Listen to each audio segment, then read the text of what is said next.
إن الحمد لله نحمده ونستعينه ونستغفره ونعوذ بالله من شرور أنفسنا ومن سيئات أعمالنا من يهده الله فلا مضل له ومن يضلله فلا هادي له وأشهد أن لا إله إلا الله وحده لا شريك له وأشهد أن محمدا عبده ورسوله يا أيها الذين آمنوا اتقوا الله حق تقاته ولا تموتن إلا وأنتم مسلمون يا أيها الناس اتقوا ربكم الذي خلقكم من نفس واحدة وخلق منها زوجها وبث منهما رجالا كثيرا ونساء واتقوا الله الذي تساءلون به والأرحام إن الله كان عليكم رقيبا يا أيها الذين آمنوا اتقوا الله وقولوا قولا سديدا يصلح لكم أعمالكم ويغفر لكم ذنوبكم ومن يطع الله ورسوله فقد فاز فوزا عظيما أما بعد فإن خير الحديث كتاب الله وخير الهدي هدي محمد صلى الله عليه وسلم وشر الأمور محدثاتها وكل محدثة بدعة وكل بدعة ضلالة وكل ضلالة في النار. ہر قسم کی حمد و ثنا، تعریف و توصیف، کبریائی، بڑائی، عظمت و بزرگی اللہ رب العالمین کی لائق اور سزاوار ہے. درود و سلام نازل ہو انبیاء کرام علیہم الصلاۃ والسلام پر، بالخصوص ہمارے اور آپ کے نبی جناب محمد الرسول اللہ صلی اللہ علیہ وسلم کی ذات مقدسہ پر. حضرات گرامی، آج کے جمعے کے خطبے میں ہم انشاءاللہ جمعے ہی کے متعلق گفتگو کریں گے. یعنی جمعہ کا جو دن ہے، اس دن کو اللہ رب العالمین نے مسلمانوں کو عطا کیا ہے.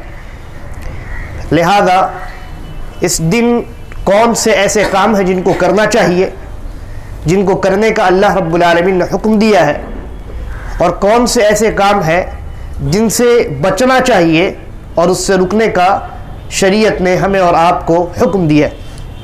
اس کا جاننا ہمارے اور آپ کے لیے بہت ضروری ہے، اس لیے کہ اس معاملے میں اکثر لوگ ہم میں سے خطا کرتے ہیں، غلطی کرتے ہیں، یا اگر معلوم ہے تب بھی غفلت برتتے ہیں، لاپرواہی کا مظاہرہ کرتے ہیں، اور اس لاپرواہی اور غفلت کی وجہ سے ایک ثواب عظیم، بڑا اجر جو ثواب ان کو ملنے والا تھا، وہ ثواب ان کے نامہ اعمال سے ختم کر دیا جاتا ہے یا ان کے مقدر میں نہیں آتا.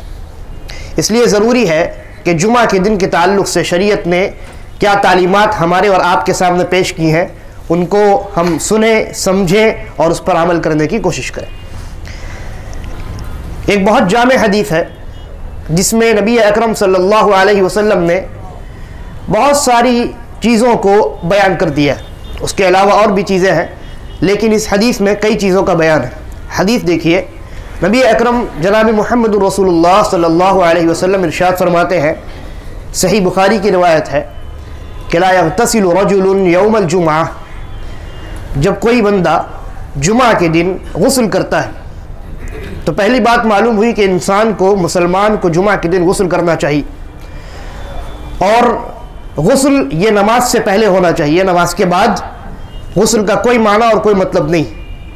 اس لیے کہ غسل کا جو مقصد ہے یا جو حکمت ہے وہ یہ ہے کہ انسان کا جسم صاف ستھرا ہو جائے، اور جب وہ اپنے بھائیوں کے درمیان آئے تو اس کے جسم سے بدبو نہ آ رہی ہو، کوئی اس سے تکلیف محسوس نہ کرے.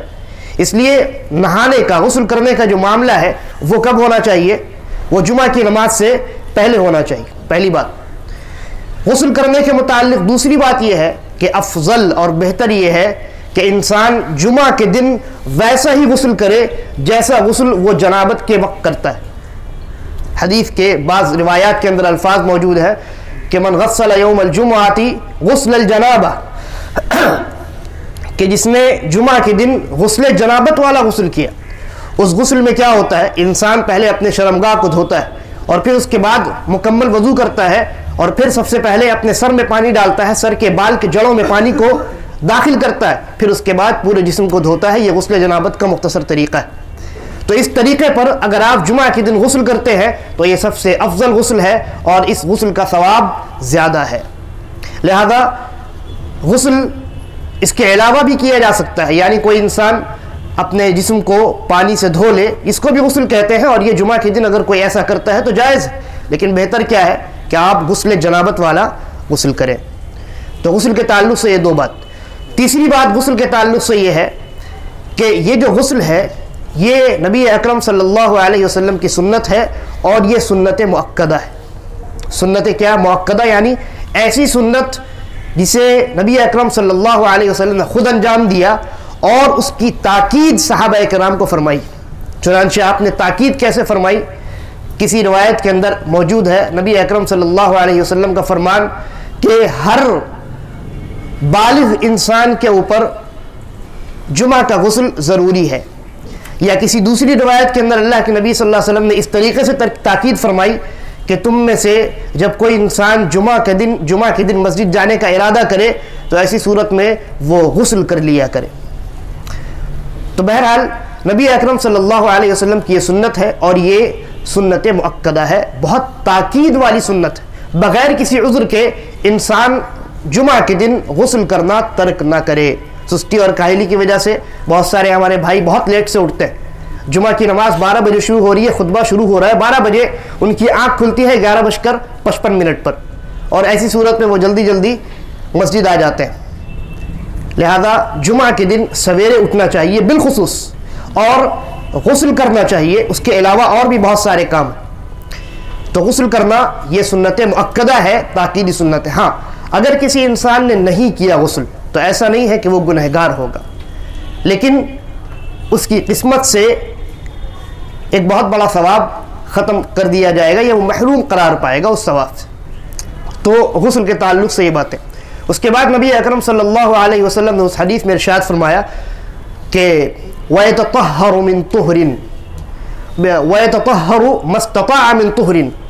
پھر اس کے بعد جب وہ غسل کرے تو غسل کرنے کے درمیان اچھے طریقے سے پاکی حاصل کرے. یعنی غسل کا صرف یہ مطلب نہیں ہے کہ آپ نے اپنے جسم کو بھگا لیا اور دھو لیا اور کافی, بلکہ آپ کے جسم میں اگر کہیں غلاظت موجود ہے, غلاظت نہ ہو, نجاست نہ ہو, کوئی ایسی چیز جس کو دیکھنے سے انسان دیکھنا جس کو پسند نہ کرتا ہو, جس سے کراہیت محسوس کرتا ہو, اس چیز کو بھی آپ زائل کر دیں.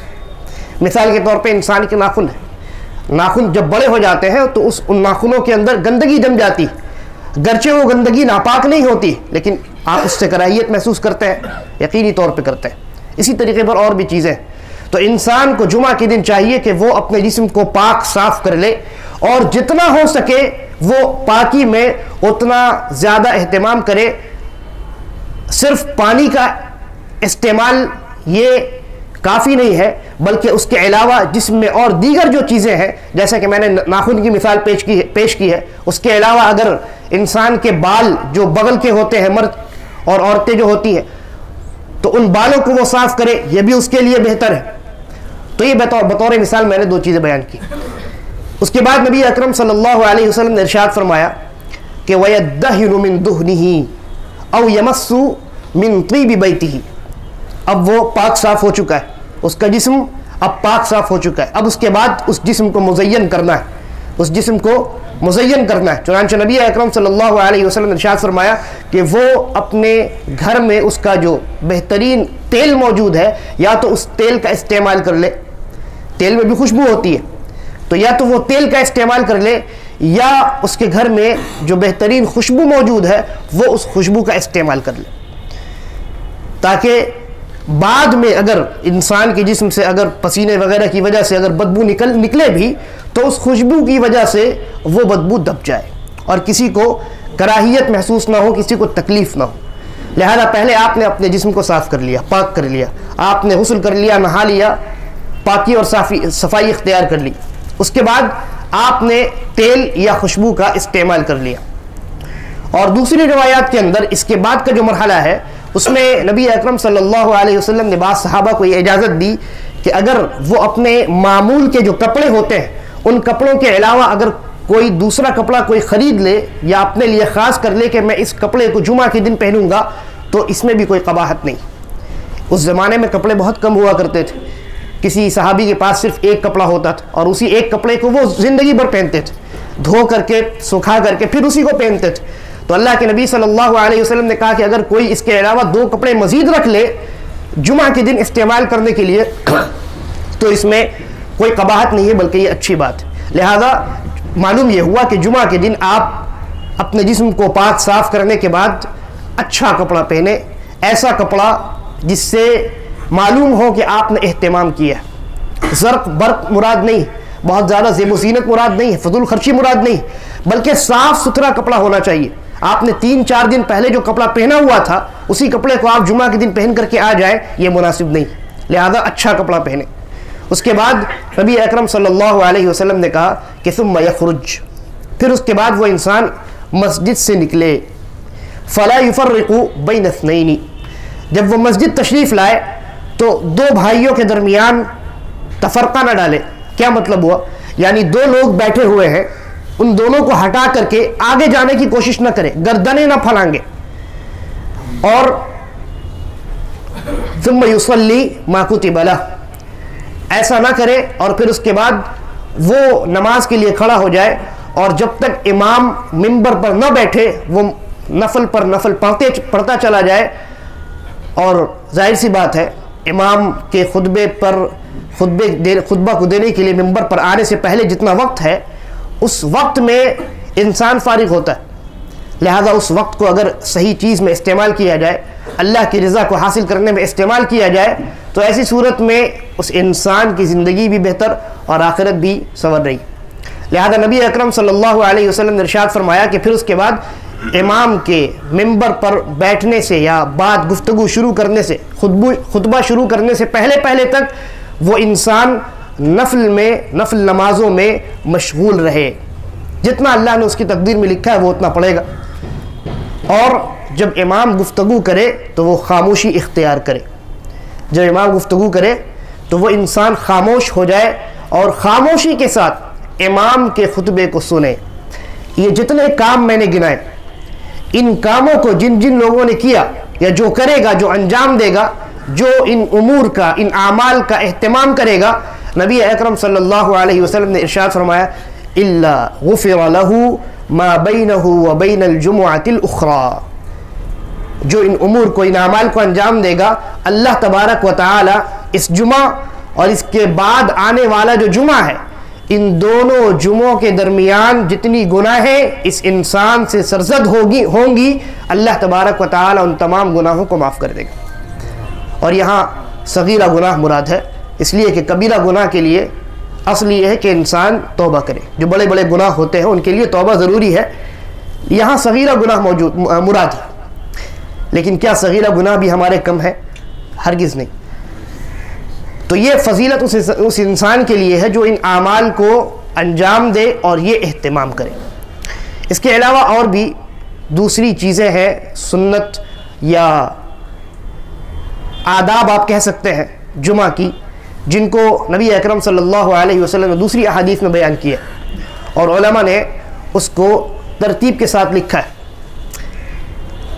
یہ چند چیزیں میں نے آپ کے سامنے بیان کی۔ اس میں ایک چیز کیا تھی کہ جب امام گفتگو کرے، جب امام خطبہ دینے کے لیے کھڑا ہو جائے، تو ایسی صورت میں اس انسان کو جو مسجد میں جمعہ کی نماز ادا کرنے کے لیے آیا ہے، اس پر واجب ہے کہ وہ خاموشی اختیار کرے، خاموش ہو کر کے امام کا خطبہ سنے۔ یہاں کئی باتیں، پہلی چیز یہ کہ خاموش ہونے کا کیا مطلب ہے۔ اب بہت سارے لوگ کیا کرتے ہیں، وہ سوچتے ہیں کہ بھائی خاموشی رہنا ہے، چلو ایک نیند مار لیتے ہیں، رات میں بہت لیٹ سے سویا تھا، جمعہ کے خطبے میں آ کر کے بھی آدھا گھنٹہ پھر سے سوتا رہا۔ اور ایسا ہوتا ہے، بہت سارے لوگ آتے ہیں بیچارے سوتے رہتے ہیں، لہذا یہ جو عمل ان کا ہے یہ عمل غلط ہے۔ آپ جمعہ کے خطبے کے لیے آئے ہیں، جمعہ کے خطبے کو سننے کے لیے آئے، اور خطیب جمعہ کے دن منبر پر کھڑا ہو کر جو واعظ اور جو نصیحتیں آپ کے سامنے پیش کرتا ہے آپ اس کے محتاج ہیں. ہمارا دل واعظ و نصیحت کا محتاج ہے. اگر ان مجالس سے ہم دور ہو گئے تو ایسی صورت میں یقین جانیے ہمارا یہ دل مردہ ہو جائے. ہر بری چیز اچھی لگنے لگے گی اور ہر اچھی چیز سے انسان کا دل بیٹھنے لگے گا. لہذا جمعہ کے دن جب آپ جمعہ کے خطبے کو سننے کے لیے آئیں تو خطبہ سنیں, سو نہ جائیں. اور سو جانے کی ایک بہت بڑی وجہ یہ ہوتی ہے جس سے نبی اکرم صلی اللہ علیہ وسلم نے منع بھی کیا ہے کہ بہت سارے لوگ ایک ہاتھ کو دوسرے ہاتھ میں اس طریقے سے ڈال لیتے ہیں. اس طریقے سے جب انسان اپنے دونوں ہاتھوں کو کر لیتا ہے تو ایسی صورت میں اس کو نیند آ جاتی ہے. لہذا ایک ہاتھ کی انگلیوں کو دوسرے ہاتھ کی انگلیوں میں ڈالنا بحالت نماز, یہ جب آپ مسجد میں آئیں, بالخصوص جب جمعہ میں آئیں تو اس سے اجتناب کریں, اس سے پرہیز کریں. نبی اکرم صلی اللہ علیہ وسلم نے دوسری حدیث میں خاص طور سے اس سے منع بھی کیا. اب اس کے بعد جمعہ کی نماز اب شروع ہوگی. آپ نے خطبہ سنا, اچھا خطبہ سننے کے درمیان دوسری احادیث کے اندر نبی اکرم صلی اللہ علیہ وسلم نے ارشاد فرمایا کہ جب تم خطبہ سن رہے ہو اور امام جو کچھ کہہ رہا ہے اس کو سن رہے ہو بغور, اور اس موقع پر تمہیں یہ حکم دیا جا چکا ہے کہ خاموشی اختیار کرو اور بہت اہتمام کے ساتھ خطبے کو سنو. ایسی صورتحال میں بہت سارے لوگ ایسے ہوتے ہیں جو کبھی موبائل میں مشغول ہوتے ہیں, کبھی اپنی گھڑی کے ڈیٹس ٹھیک کر رہے ہوتے ہیں یا کچھ بھی کر رہے ہوتے ہیں. ان امور میں اگر آپ اپنے آپ کو مشغول رکھتے ہیں تو یقین جانیے جمعہ کا وہ ثواب جو آپ کو ملنے والا تھا آپ اس سے محروم ہو سکتے ہیں. کیونکہ نبی اکرم صلی اللہ علیہ وسلم نے ارشاد فرمایا کہ اگر تم جمعہ کے دن مسجد میں آئے ہو, امام کا خطبہ جاری ہے, تمہارا ساتھی جو تمہارے بغل میں بیٹھا ہے وہ کچھ اگر غلط کام کر رہا ہے اور اگر تم اس سے زبان سے کہتے ہو کہ انصت, خاموش ہو جاؤ, اللہ کے نبی نے کہا فقط لغوت, تم نے بھی وہی کام کر دیا جو وہ کر رہا تھا.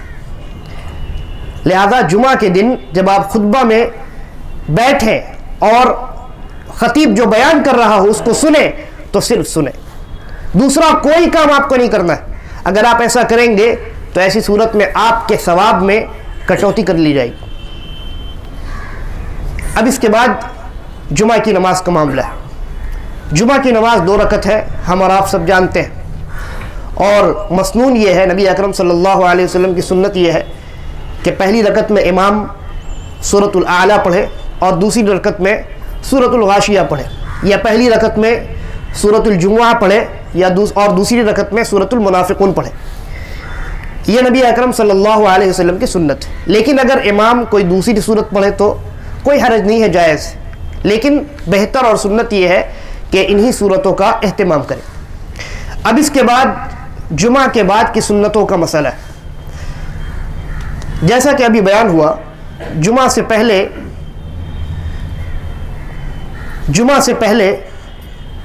نفل ہے, کوئی سنت مؤکدہ نہیں, کوئی تعین موجود نہیں ہے, اور سنت مؤکدہ میں تعین ہوتا ہے.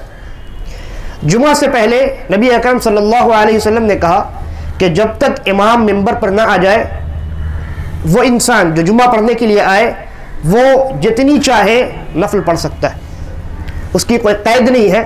لہذا وہ سنت مؤکدہ نہیں ہے, کوئی انسان نہ پڑھے کوئی قباحت کی بات نہیں. البتہ یہاں ایک چیز ایسی ہے جو سنت مؤکدہ ہے, اور وہ یہ ہے کہ جب انسان مسجد میں آئے تو تحیت المسجد پڑھنا اس کے لیے یہ واجب ہے, سنت مؤکدہ نہیں بلکہ واجب ہے. حتیٰ کہ امام اگر خطبہ بھی دے رہا ہو اور کوئی انسان آتا ہے مسجد میں داخل ہوتا ہے, وہ انسان بھی بغیر 2 رکعت کے پڑھے نہ بیٹھے. ایک صحابی آئے, آ کر کے جمعہ کے خطبے کے دوران بیٹھ گئے. اللہ کے نبی صلی اللہ علیہ وسلم نے پوچھا کہ کیا تم نے 2 رکعتیں پڑھی ہیں؟ کہا نہیں. کہا کھڑے ہو جاؤ اور 2 رکعت پڑھو اور شارٹ پڑھو. کیا کہا؟ 2 رکعتیں پڑھو, پڑھنا واجب ہے لیکن اس میں زیادہ طوالت نہ برتو, زیادہ لمبی نہ کرو نماز کو, مختصر نماز کرو اور بیٹھ جاؤ. خطیب گرچہ خطبہ دے رہا ہو، آپ اگر مسجد میں آئیں تو 2 رکعتیں پڑھنا آپ پر واجب ہے، اس کے بعد ہی آپ بیٹھیں گے، لیکن ان 2 رکعتوں کو آپ مختصر کر کے پڑھیں گے، شارٹ کر کے پڑھیں گے۔ تو میں بات کر رہا تھا سنتوں کے متعلق۔ جمعہ کی نماز سے پہلے سنت مؤکدہ نہیں ہے، لیکن نفل پڑھ سکتے ہیں، اور تحیۃ المسجد آپ کو پڑھنا ہے، یہ واجب ہے۔ اب جمعہ کی نماز کے بعد کتنی سنت ہے؟ 2 ہے یا 4 ہے یا 6 ہے؟ بہت سارے لوگ کنفیوز ہو جاتے ہیں، اور اس کنفیوژن کی وجہ ہے کیونکہ 2 طرح کی حدیث۔ صحابی کہتے ہیں، ایک حدیث ایسی ہے نبی اکرم صلی اللہ علیہ وسلم کے متعلق کہ اللہ کے نبی صلی اللہ علیہ وسلم نے جمعہ کی نماز کے بعد اپنے گھر میں 2 رکعتیں ادا کی۔ کیا کہا؟ جمعہ کی نماز کے بعد نبی اکرم صلی اللہ علیہ وسلم نے اپنے گھر میں، مسجد میں نہیں، اپنے گھر میں 2 رکعتیں ادا کی۔ اور ایک دوسری روایت ہے جس میں نبی اکرم صلی اللہ علیہ وسلم خود فرماتے ہیں کہ جب جمعہ کی نماز تم پڑھ لو تو 4 رکعتیں ادا کرو۔ اب یہ 2 طرح کی احادیث، ان دونوں طرح کی احادیثوں کو سامنے رکھ کر کے علماء نے کئی باتیں کی ہیں۔ ان تمام باتوں میں سب سے بہتر بات جو ہے وہ یہ ہے کہ اگر آپ جمعہ کے بعد جمعہ کی سنت کو مسجد میں پڑھنا چاہیں تو 4 پڑھیں، ٹھیک ہے؟ اگر آپ جمعہ کے بعد سنتوں کو مسجد میں پڑھنا چاہیں تو 4 رکعتیں پڑھیں، اور اگر جمعہ کے بعد سنت آپ گھر میں جا کر پڑھنا چاہیں تو 2 رکعتیں پڑھیں۔ کیوں؟ اس لیے کہ اللہ کے نبی صلی اللہ علیہ وسلم نے جب گھر میں نماز ادا کی تو آپ نے کتنی رکعت پڑھی؟ 2 رکعتیں پڑھی، ٹھیک ہے؟ یہ سب سے بہتر بات۔ لیکن اگر کوئی انسان الٹا کر دے کوئی حرج نہیں، کوئی انسان مکمل 6 رکعتیں پڑھ لے کوئی حرج نہیں، کوئی انسان 4 رکعت پڑھے، کوئی 2 رکعت پڑھے، کوئی قباحت نہیں ہے۔ لیکن سب سے بہتر اور افضل چیز یہ ہے کہ اگر آپ مسجد میں پڑھیں تو 4 پڑھ لیں، اور اگر گھر پڑھیں تو 2 رکعت پڑھیں، یہ بہتر ہے اور سب سے بہترین قول ہے علماء کے اقوال میں سے۔ اس کے علاوہ جمعہ کے دن ایک چیز جو ہمارے معاشرے میں بہت رائج ہے وہ یہ ہے کہ بہت سارے لوگ جمعہ کی نماز پڑھتے ہیں اور پڑھنے کے بعد مسجد سے باہر نکلتے ہیں، سیدھا قبرستان جاتے ہیں، اور وہ یہ سمجھتے ہیں کہ اس دن قبرستان جانا یہ سنت ہے، یہ شریعت کا کوئی عمل ہے۔ تو جان دیجئے کہ ایسی کوئی چیز شریعت نے ہمیں نہیں بتائی، اور اگر کسی ایسی چیز کو جس کو شریعت نے ہمارے لیے مشروع نہیں قرار دیا ہے ہم اپنی طرف سے اپنے لیے اس کو مقرر کر لیں تو یہی بدعت کی تعریف ہے۔ لہذا جمعہ کے دن خاص طور سے قبرستان جانا یہ شریعت نے ہمیں نہیں بتایا۔ نبی اکرم صلی اللہ علیہ وسلم کے زمانے میں کتنے صحابہ فوت ہوئے۔ سب سے پہلے تو حضرت خدیجہ رضی اللہ عنہ کی وفات ہے، حضرت حمزہ رضی اللہ عنہ کی وفات ہے، بڑے بڑے اجلہ صحابہ اور صحابیات ہیں۔ کیا ایک روایت بھی ایسی صحیح موجود ہے کہ اللہ کے نبی صلی اللہ علیہ وسلم نے کسی بھی جمعہ کو جمعہ کی نماز سے فراغت کے بعد قبرستان کا رخ کیا؟ نہیں۔ تو آپ خاص کر کے جمعہ کے دن قبرستان جانا چاہیں تو نہ جائیں، خاص نہ کریں۔ ہاں اگر کسی جمعہ آپ کو فرصت ہے اور آپ جانا چاہیں جا سکتے ہیں، اور جمعہ کے بعد کے بھی ایام ہیں، ان ایام میں آپ جانا چاہیں جا سکتے ہیں، لیکن کسی دن اور کسی وقت کو خاص کر لیں کسی عبادت کے لیے تو ایسی صورت میں اسی کو بدعت کہتے ہیں۔ اور نبی اکرم صلی اللہ علیہ وسلم نے کہا کہ کل محدثۃ بدعہ، ہر نئی چیز بدعت ہے، وکل بدعۃ ضلالہ، اور ہر بدعت انسان کو گمراہی کی جانب لے جانے والی، وکل ضلالۃ فی النار، اور ظاہر سی بات ہے گمراہی سے انسان سیدھا کہاں جائے گا؟ جہنم میں جائے گا۔ اللہ تبارک و تعالی سے دعا ہے کہ وہ ہمیں صحیح سمجھ کی توفیق عطا فرمائے اور ہمارا خاتمہ بالخیر کرے، آمین۔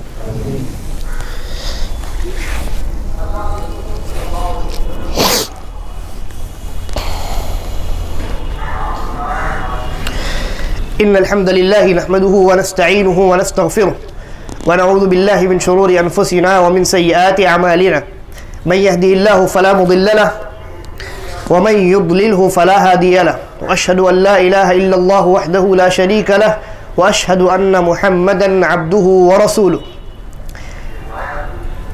جمعہ کے دن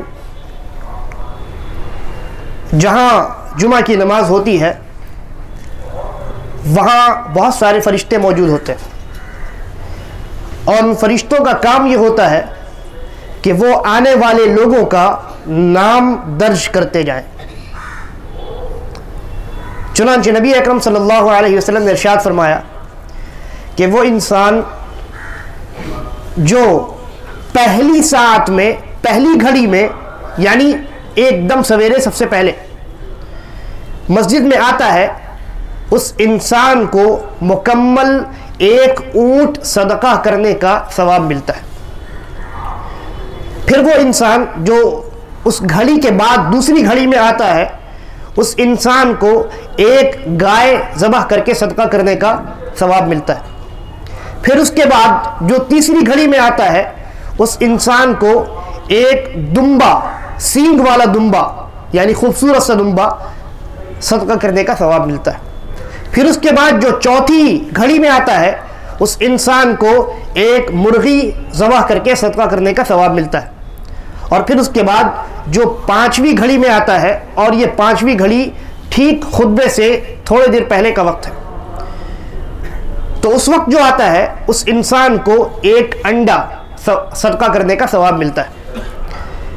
اور پھر اس کے بعد فرشتے ذکر میں مشغول ہو جاتے ہیں اور اپنے رجسٹر کو بند کر دیتے ہیں۔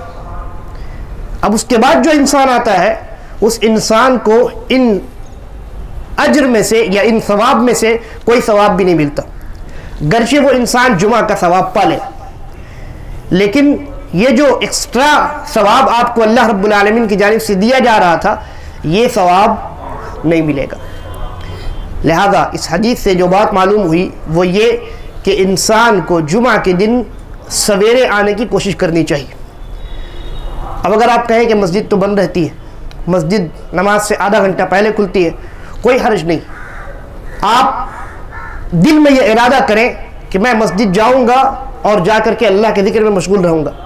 اور اگر مسجد بند ہے تو ایسی صورت میں آپ اپنے گھر میں بیٹھیں، گھر میں جس جگہ آپ نماز پڑھتے ہیں اس جگہ بیٹھ کر کے ذکر و اذکار میں اور قرأت قرآن میں مشغول رہیں، اللہ تبارک و تعالی آپ کو یہ اجر عطا کرے۔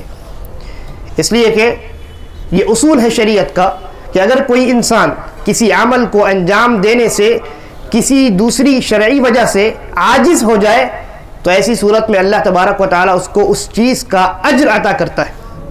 مثال کے طور پہ ایک انسان کی عادت تھی کہ وہ رات میں اٹھ کر تہجد پڑھتا ہے۔ نبی اکرم صلی اللہ علیہ وسلم نے کہا کہ کوئی انسان اگر اپنی عادت کے خلاف کسی رات اگر سویا رہ گیا کسی وجہ سے اور نہ اٹھ سکا تو اللہ تبارک و تعالیٰ کی جانب سے اس کی نیند اس کے لیے صدقہ ہوتی ہے، اور پوری رات قیام کرنے کا ثواب اللہ تبارک و تعالیٰ اس کے نامہ اعمال میں لکھتا ہے۔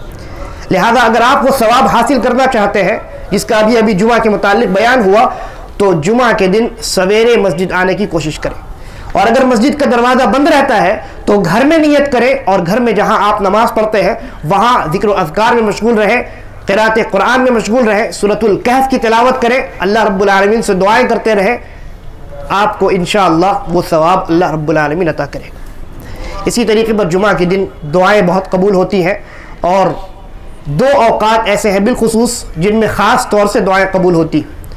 پہلا وقت جمعہ کے دن خطبہ شروع ہونے سے لے کر کے نماز کے ختم ہونے تک، اور دوسرا وقت مغرب کی نماز سے کچھ پہلے شروع ہوتا ہے، اور جیسے ہی مغرب کا وقت یعنی مغرب کی نماز نہیں، سورج غروب ہونا، جیسے ہی سورج غروب ہوتا ہے مغرب کا وقت شروع ہوتا ہے، وہ وقت ختم ہو جاتا ہے۔ لہذا ان دو اوقات میں خاص طور سے دعاؤں کا اہتمام کریں۔ پہلا وقت جب منبر پر امام خطبہ دے رہا ہو اس وقت سے لے کر کے جمعہ کی نماز ختم ہونے تک، اور دوسرا وقت انسان تلاش کرے عصر کے بعد مغرب سے کچھ پہلے، یعنی آپ یہ سمجھ لیجئے مغرب سے آدھا پون گھنٹہ پہلے وہ وقت شروع ہوتا ہے، اس لیے کہ نبی اکرم صلی اللہ علیہ وسلم نے کہا کہ اس وقت کو عصر کے آخر وقت میں تلاش کرو، اور عصر کا آخر وقت یعنی مغرب کی نماز کا وقت جو شروع ہوتا ہے اس سے کچھ پہلے کا وقت۔ لہذا سورج غروب ہونے سے تقریباً آدھا پون گھنٹہ پہلے کا جو وقت ہوتا ہے اس وقت میں خاص طور سے انسان بیٹھ کر کے دعائیں کرے، وہ وقت انسان کی دعاؤں کی قبولیت کا ہے۔ اللہ تبارک و تعالیٰ سے دعا ہے کہ وہ ہمیں صحیح سمجھ کی توفیق عطا فرمائے، پکا اور سچا مومن اور موحد بنائے اور ہمارا خاتمہ اسلام اور ایمان پر کرے. آمین. فإن خير الحديث كتاب الله وخير الهدى هدى محمد صلى الله عليه وسلم وشر الأمور محدثاتها وكل محدثة بدعة وكل بدعة ضلالة وكل ضلالة في النار. عباد الله رحمكم الله، إن الله يأمركم بالعدل والإحسان وإيتاء ذي القربى وينهى عن الفحشاء والمنكر والبغي يعظكم لعلكم تذكرون. اذكروا الله يذكركم وادعوه يستجب لكم ولذكر الله أكبر والله يعلم ما تصنعون.